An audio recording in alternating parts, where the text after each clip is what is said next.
Greetings, ladies and gentlemen. The program is Interesting Ideas. I'm Stan Houston. Oftentimes challenging ideas. There's all kinds of ideas. Challenging ideas, informative ideas, inspiring ideas, perhaps instigating ideas, maybe idealistic ideas. This is kind of a challenging idea. That's right, you saw the headline correct, and of course you know what this is all about. This is kind of the clickbait, trying to get you to listen on. From the Babylon Bee, and some of you already know what's coming. From the Babylon Bee, 80 years after Hitler failed, the Nazis finally seize London. And that's the news of the past day. And there are more to the stories, and let's talk about that, particularly on this day where thousands and maybe hundreds of thousands of Jews, and I can tell you there'll be a whole lot of Christians in that bunch that march in support of Israel in Washington, D.C. today. I'm Stan Houston. The program begins right now.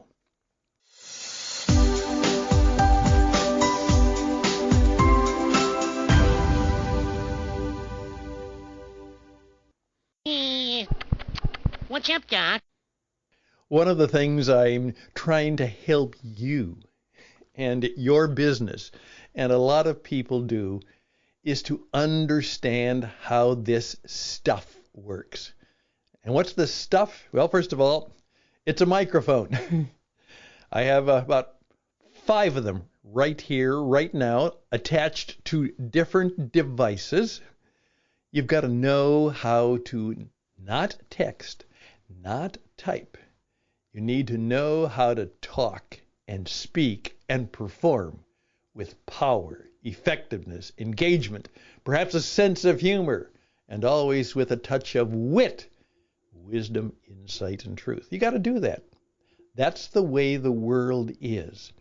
And you're going to have to learn how to take your business, take your cause, take your organization, take your place of worship, and to understand that the microphone is always on, the camera is always running, and everywhere you go and everywhere you are, you need to understand how this radio and television and broadcasting stuff works. Not necessarily so you can do it, but you can understand how it works. So if you don't want to use it or do it, you might be able to figure out better ways to do what you want to do. So that's the business of what it takes radio.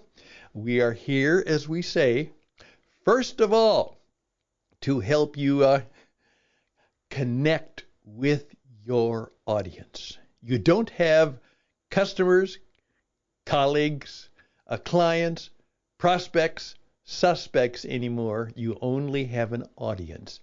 We're going to help you learn how to reach and grow your audience. We're going to help you bring your message to life. Unfortunately, most messages are simply dead trees. And then we want to help you perhaps have a touch of immortality.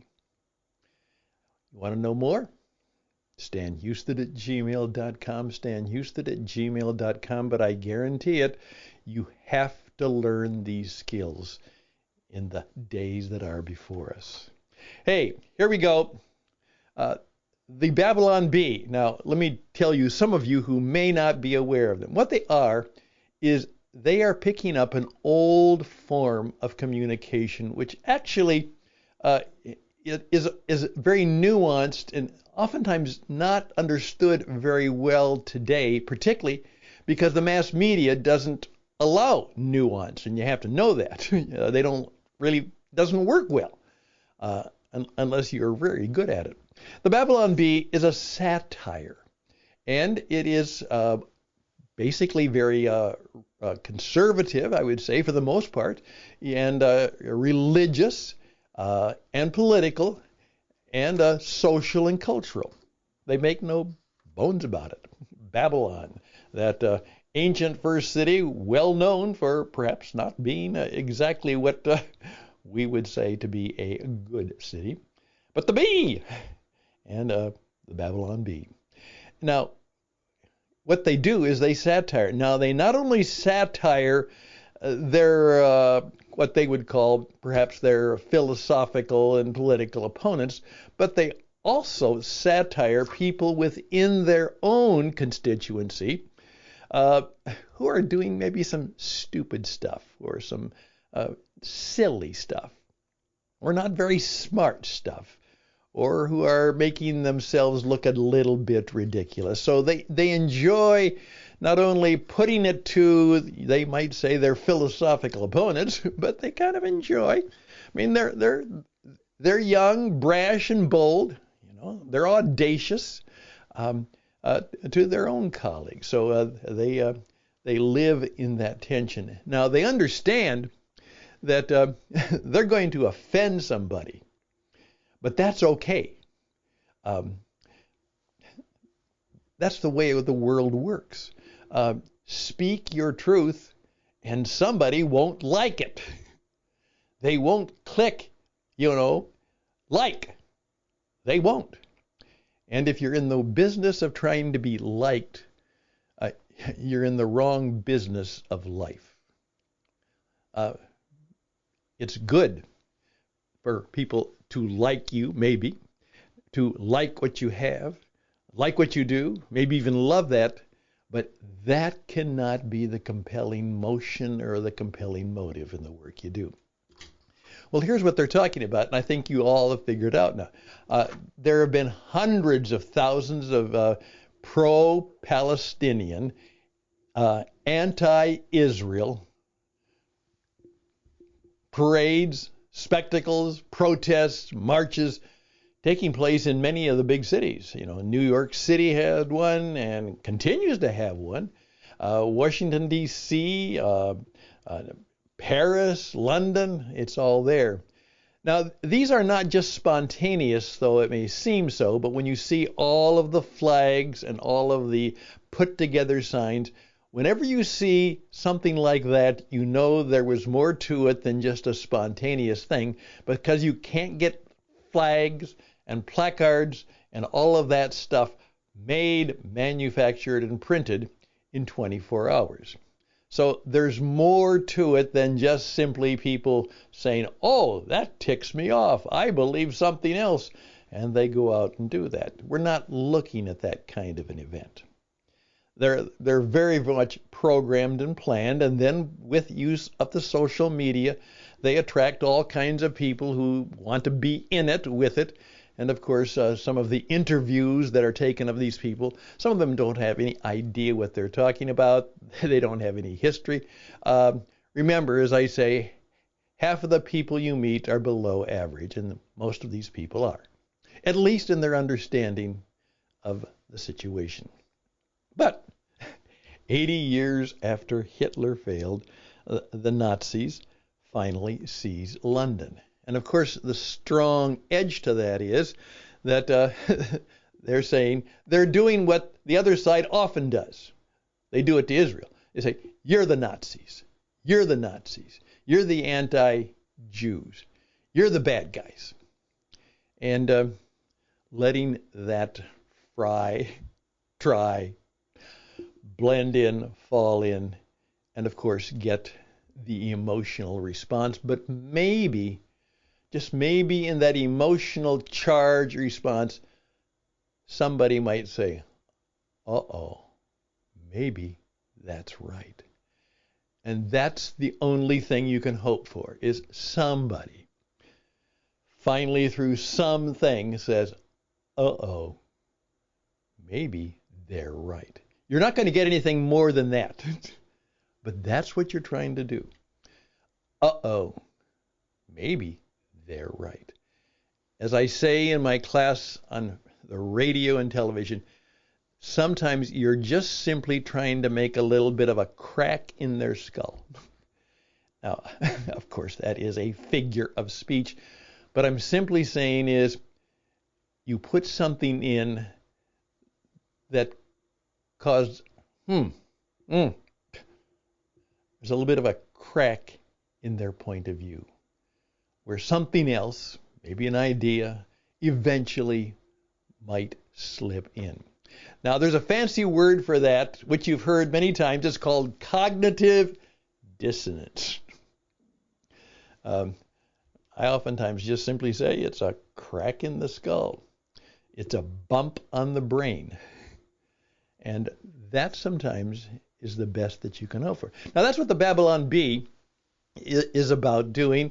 And, of course, it attracts a lot of people. Most of them, of course, are people who are in their point of view. At the same time, they've got to make some money. So even though they're trying very, very much to kind of keep it on the edge of both sides, they still need people to come in, and you got to have sponsors. Remember, every good cause has to have sponsors. That's just the way the world works right now. Being on the media with power and insight and energy cost money. And so they are continually in that deal. And then, of course, some of those things like, is it really a legitimate 501c3, or is it actually something else? And, of course, that's where you sometimes have quarrels with the government agency, like in America, the IRS, as to whether it truly is a nonprofit organization, or is it truly a educational support organization, or is it simply involved in political gamesmanship and maybe hackmanship. Hey, I just want you to know that that's out there today. And I'm going to be one who will be very supportive of the march today. That's just who I am. I won't be there, but I'll be supportive. And I know that the state of Israel is in a fight for its life.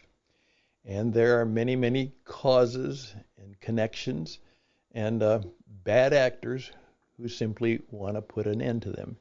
That idea, of course, from the river to the sea has always meant, and the Hamas have said, they're in the business of wiping out Jews and the Jewish state. Well, wiping out Jews is what the Nazis were all about. In fact, as somebody pointed out, if the Nazis had actually saved their time and energy that went into killing Jews, which took a lot of time, energy, money, and manpower, they might have won the war. They might have had just enough to win the war. But it was their Jew hatred that helped in their destruction. As someone said, one of the marks of a diminishing civilization is the rise of Jew hatred. That civilization is in trouble.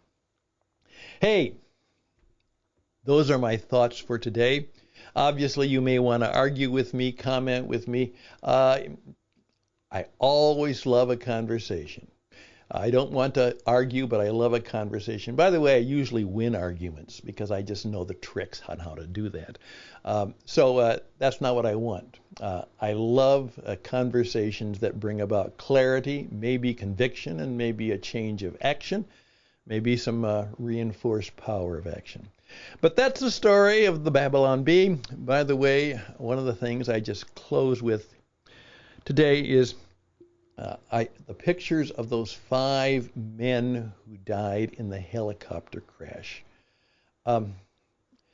It's all around. They really are victims of this situation. It appears these are talented, world-class, helicopter guys, and they were doing a night training exercise trying to do refueling of another plane in the dark, because that might be necessary in war and in action. And that's where whatever accident happened. And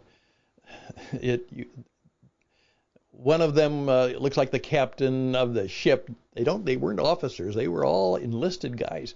Who was the head of the helicopter, was from Mankato, Minnesota, just, nearby where I used to live. But they around the country, but they were the best. And in effect, they wouldn't have had to be doing such extensive training, at least right now, unless the fact is that maybe they would have to get involved in rescue and other actions because of the conflict going on. So in effect, I grieve deeply for their family, but simply say they are also 5 people who died because of the war that's in the Middle East. Lord, bless them and keep their families. This is going to be a terrible, terrible time for those 5 families. And blessings on them profoundly. And I hope you will join me in saying the same thing. I'm done. I'll be back.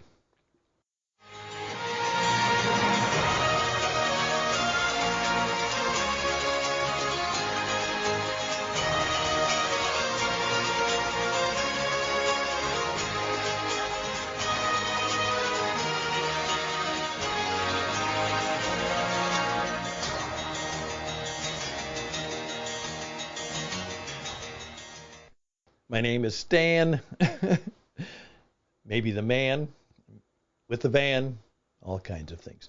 Hey, I'm in the business of helping you have a better life now.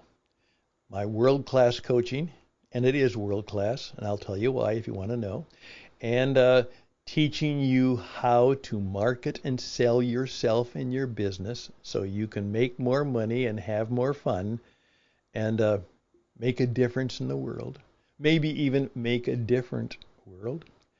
How to learn how to pray, how to be a world-class Jesus broadcaster. All those are things where my many years of experience has taught me what to do, sometimes what not to do. But I can really cut down your learning curve because I've already made all the mistakes that you might make, and I can help you do it right. I used to have a program called Do It Right Radio because that's what I like to do. I'm trying to help people do it right. StanHusted@gmail.com. StanHusted@gmail.com. Let me get you on the radio in 24. Let me help you have a better business in 24. Let me help you in some way, perhaps even have a better life in 24. Life is short for all of us. Death will come way too soon for all of us. But we can learn how to be fully alive until termination time. Bye for now.